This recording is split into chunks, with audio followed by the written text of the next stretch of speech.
Yeah. We're rolling? Yeah. Okay. So I'm just putting this stick here so people know that a human cares.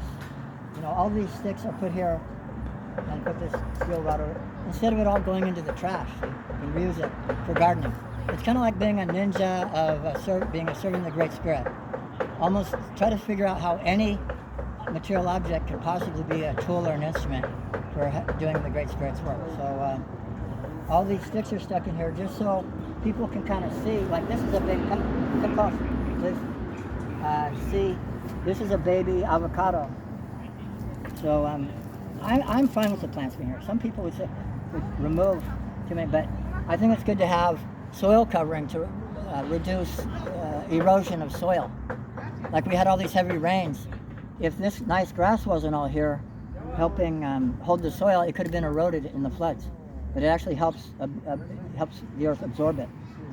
So just enough to get it out of the way so this can get some light.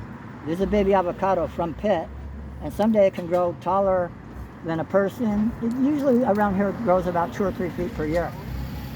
And same with avocados and loquats, probably grow 2 or 3 feet per year. Sapotes seem to grow faster.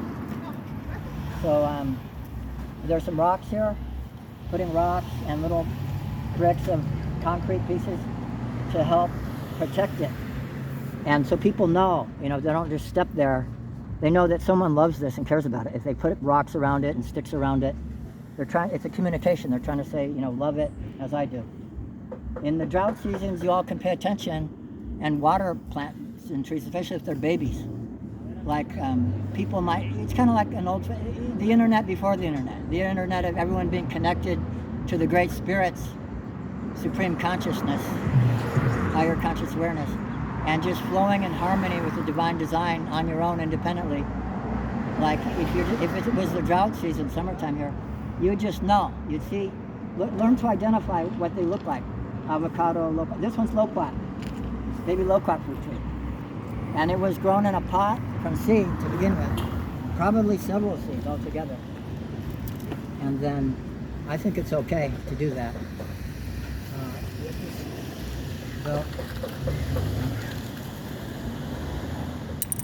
So, you can help pick up litter. See, a tree planter doesn't want to have to pick up the litter. Everyone every day can help pick up the litter. Some people can get paid to recycle something like this. They can get paid to recycle the glass. Homeless people could have the shoes instead of be barefoot. Oh, that reminds me of an outfit called "Give It Away, Don't Throw It Away." So don't always be throwing stuff in the trash. If you think if there's ever anything you were using before you throw it in the filthy trash, you can just put it out as a gift in a free box. So this is jade, just from cutting. And this is rosemary. There's rosemary in here.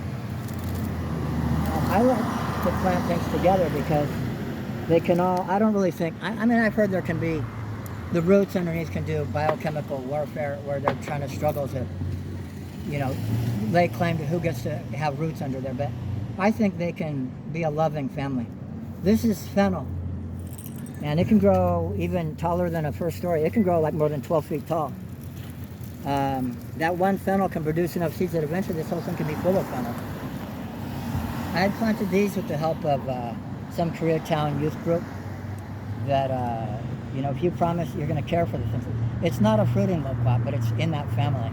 It's more like an ornamental version of it. But every tree helps hold soil, purify the air, produce oxygenated air supply so humans can breathe every 5 seconds, oxygenated air supply. And they're beautiful and they make life worth living. Especially in the city, it's really a relief when people see some greenery. It does good for the human eyeballs. It's like soothing. I don't know how long minutes that is. Can you tell?